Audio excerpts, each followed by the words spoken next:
এই লোকটা অনেক রেগে নদীর মধ্যে একটা মদের বোতলকে ফেলে দেয়, যার ফলে সে ভুল করে নদীর মধ্যে ঘুমিয়ে থাকা একটা শয়তানকে জাগিয়ে দেয়। কিন্তু তখনই হঠাৎ করে তার নৌকায় অনেক ভয়ঙ্কর একটা আওয়াজ হলে লোকটা সেই শয়তানটাকে দেখে অনেক ভয় পেয়ে যায়। কিন্তু সব থেকে আজব করা বিষয় হলো শয়তানটা সেই ফেলে দেওয়া মদের বোতলটাকে উঠিয়ে লোকটাকে জিজ্ঞেস করে, তুমি কি আমার সাথে মদ খাওয়ার চ্যালেঞ্জ করতে এসেছো?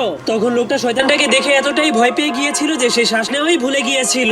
এরপর শয়তানটা তাকে বলে, যদি তুমি আমার চাইতেও বেশি মদ খেয়ে আমাকে হারাতে পারো তাহলে আমি তোমাকে দুনিয়ার সব থেকে ধনী মানুষ বানিয়ে দিব, কিন্তু যদি তুমি আমার সাথে হেরে যাও তাহলে আমি তোমাকে এই নদীর পানির মধ্যে ডুবিয়ে মেরে ফেলবো। তখন লোকটা প্রচন্ড ভয় পাওয়ার কারণে বুঝতে পারছিল না এখন সে কিভাবে নিজের জীবন বাঁচাবে। এরপর শয়তান দুইটা গ্লাস বের করে সেই গ্লাসের মধ্যে মদ ঢেলে এক গ্লাস সেই লোকটাকে খেতে দেয়, আর নিজের গ্লাসটাকে সে এক চুমুকেই গিলে ফেলে। কিন্তু সেই মদগুলো তার শরীরের ফুটো দিয়ে বাইরে বের হয়ে যাচ্ছিল। এজন্য শয়তানটা মজা করে বলতে শুরু করে, আমি মদ খেতে একদমই পছন্দ করি না। এরপর সে দেখতে পায় লোকটা এখনো খাওয়া শুরুই করেনি, এজন্য সে লোকটাকে মদ খাওয়ানোর জন্য ভয় দেখাতে শুরু করে দেয়, যার কারণে লোকটা কোনো উপায় না পেয়ে নিজের জীবন বাঁচানোর জন্য পুরো গ্লাস